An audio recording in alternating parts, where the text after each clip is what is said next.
من يهده الله فلا مضل له ومن يضلل فلا هادي له ونشهد أن لا إله إلا الله وحده لا شريك له ونشهد أن سيدنا ومولانا محمدًا عبده ورسوله صلى الله عليه وعلى آله وأصحابه وأزواجه وبارك وسلم تسليماً كثيراً كثيراً. أما بعد فأعوذ بالله من الشيطان الرجيم. بسم الله الرحمن الرحيم.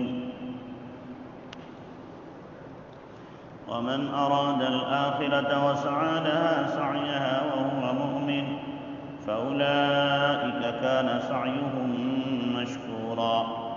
كلا نمد هؤلاء وهؤلاء من عطاء ربك وما كان عطاء ربك محظورا. انظر كيف فضلنا بعضهم على بعض وللآخرة أكبر درجات وأكبر تفضيلا. لا تجعل مع الله إلها آخر فتقعد مذموما مخذولا. صدق اللہ العظیم. میرے محترم بھائی بزرگوں، کل بتلایا تھا کہ جو آخرت کا طالب ہے تو اس کے لیے وہ کوشش کرے ایمان کی حالت میں، تو اس کی کوشش اللہ تعالیٰ کامیاب فرمائے گا، اور کوشش بھی شریعت کے مطابق ہو، سنت کے مطابق ہو. اسی لیے قید لگی ہے وَسَعَى لَهَا سَعْيَهَا، جیسی کوشش ہونا چاہیے. یعنی ایک آدمی عبادت کر رہا ہے لیکن سنت کے خلاف کر رہا ہے تو یہ عبادت اس کے منہ پہ مار دی جائے گی. ایک آدمی مجاہدہ کر رہا ہے دین کو اپنے اندر لانے کے لیے لیکن وہ شریعت کے خلاف، سنت کے خلاف ہے، تو یہ کوشش اس کی رائیگاں ہو. تو کوشش ہو سنت کے مطابق ہو، اور پھر اس کوشش میں دوام اور استقلال ہو. یہ کوشش مسلسل ہو. یہ نہیں ہے کہ کچھ دن محنت کی اس کے بعد اٹھا کے رکھ دیا. تو اس لیے چاہت جس کو آخرت کی ہے وہ آخرت والے اعمال سنت کے مطابق کرے. مثال کے طور پر ایک آدمی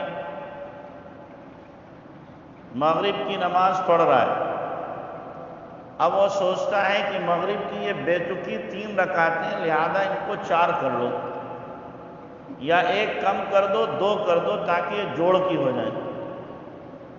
تو اب ظاہر یہ جوڑ کی کیا ہوں گی، یہ اس کو جہنم میں لے جائیں گے، نماز جہنم میں لے جائے گی.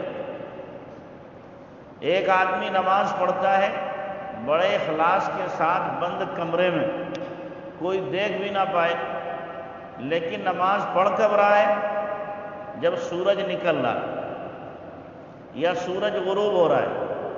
بڑے اخلاص سے پڑھ رہا ہے، بند کمرے میں پڑھ رہا ہے، لیکن یہ نماز پکڑ کا ذریعہ بنے گی. کیوں؟ اس لیے کہ یہ شرع کے خلاف ہے، سنت کے خلاف ہے. ایسے ہی کوئی آدمی مجاہدہ کر رہا ہے لیکن مجاہدہ شریعت کے خلاف کرتا ہے، مزاج سنت کے خلاف کر رہا ہے. اپنے من میں تو سمجھ رہا میں بڑی محنت کر رہا ہوں، بڑا مجاہدہ کر رہا ہوں، بڑی کوشش کر رہا ہوں، اور اپنے من میں خوش بھی ہے، لیکن حقیقت میں یہ مجاہدہ نہیں ہے، اپنے آپ کو مشقت میں ڈالنا، اس لیے کہ سنت اور شریعت کے خلاف. تو ہر وہ عمل جو سنت اور شریعت کے خلاف ہو وہ قابل قبول نہیں ہوگا، چاہے آدمی اس کو کتنا ہی سنوار کر کرے، کتنا ہی سجا کے کرے، اور کتنا ہی اس میں رنگ و روغن لگا لے. اور کوئی عمل شریعت کے موافق ہے لیکن سیدھا سادہ ہے، کوئی رنگ و روغن نہیں، کوئی ڈرامہ بازی نہیں، یہ اللہ کے یہاں مقبول ہے۔ تو اس لیے طالب آخرت کے لیے یہ دو شرطیں ضروری ہیں، استقلال ہو اور وہ عمل سنت کے مطابق ہو۔ تو اللہ تعالیٰ نے دو چاہتیں ذکر کی، ایک دنیا کی چاہت، ایک آخرت کی چاہت۔ تو ان چاہتوں میں سے جو آخرت کی چاہت ہے وہ یقینی طور پر کامیاب چاہت ہے اور انسان کو دونوں جہاں میں سرخ رو کرنے والی چاہت ہے۔ ہمیں چاہیے کہ ہم اپنی دل کی چاہتوں اور تمناؤں کو بھی بدلیں۔ جیسے صحابہ کی کیا تھی؟ تمنائیں تھیں، لیکن ان کی تمنائیں اور تھیں، ہماری تمنائیں اور ہیں۔ حضرت عمر رضی اللہ تعالی عنہ نے ایک مرتبہ صحابہ سے پوچھا، مدینے میں ہر ایک آدمی اپنی اپنی چاہت بتائے۔ تو کسی نے کہا میرے پاس تو مال ہوتا بہت سارا، میں اس کو اللہ کی راہ میں خرچ کرتا۔ کسی نے کہا میری چاہت یہ ہے کہ میں گرمیوں کے روزے رکھتا۔ کسی نے کہا کہ میں اللہ کے راستے میں جاتا اور دشمن سے مقابلہ کرتا اور شہید ہو جاتا۔ غرض ہے کہ ہر ایک نے اپنی اپنی چاہت بیان کی۔ حضرت عمر سے پوچھا رضی اللہ عنہ کہ آپ کی چاہت کیا ہے؟ تو فرمایا میری چاہت تو یہ ہے مجھے سعید بن جبیر جیسے چند لوگ مل جائیں جن کے ذریعے سے میں اسلامی نظام کو امت میں صحیح طور پر پیش کر سکوں۔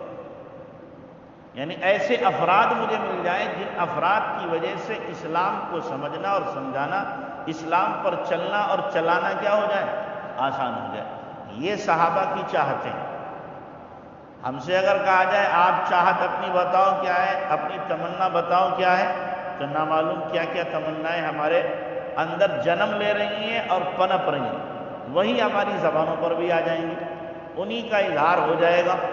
کسی کو بیٹے کی تمنا ہوگی، کسی کو بیٹے کے کامیاب ہونے کی تمنا ہوگی، کسی کو بنگلے کوٹھے کی تمنا ہوگی، کسی کو بینک بیلنس کی تمنا ہوگی، اور اسی طریقے سے کسی کو کسی محبوبہ کی تمنا ہوگی۔ تو یہ کیا ہے؟ چاہتیں ہماری ہیں۔ یہ ساری چاہتیں کیا ہیں؟ مرضی مولا کے خلاف، اللہ کی منشا کے خلاف ہے۔ تو اللہ نے چاہت ذکر کی ہے کہ تمہاری چاہت کیا ہو؟ آخرت والی ہو۔ وَمَنْ أَرَادَ الْآخِرَةَ وَسَعَى لَهَا سَعْيَهَا وَهُوَ مُؤْمِنٌ، اور جس نے چاہا پچھلا گھر اور دوڑ کی اس کے واسطے جو اس کی دوڑ ہے، وَهُوَ مُؤْمِنٌ، اور وہ ایمان والا ہے، یقین پر ہے۔ تو چاہت بھی آخرت کی اور پھر آخرت والی محنت بھی، جیسی محنت ہونا چاہیے سنت کے مطابق، استقلال و دوام کے ساتھ۔ ہم سے کیا کوتاہی ہوتی ہے؟ یا تو ہم سنت کے خلاف کرتے ہیں یا سنت کے مطابق کرتے ہیں تو اس کے اندر استقلال و دوام نہیں ہوتا۔ ایک دن کیا، ہفتہ بھر کیا، مہینے بھر کیا، 6 مہینے کیا، اس کے بعد چھٹی ہو گئی۔ تو یہ اللہ کو پسند نہیں ہے۔ نبی علیہ السلام نے حدیث میں ذکر فرمایا ہے، احب الاعمال الی اللہ ما دیم علیہ وان قل، اللہ کو اعمال میں سب سے زیادہ پسندیدہ وہ عمل ہے جو مسلسل کیا جائے چاہے تھوڑا سا۔ فَأُولَئِكَ كَانَ سَعْيُهُمْ مَشْكُورًا، سو ایسوں کی دوڑ ٹھکانے لگے گی، ان کی دوڑ کامیاب ہو کے رہے گی۔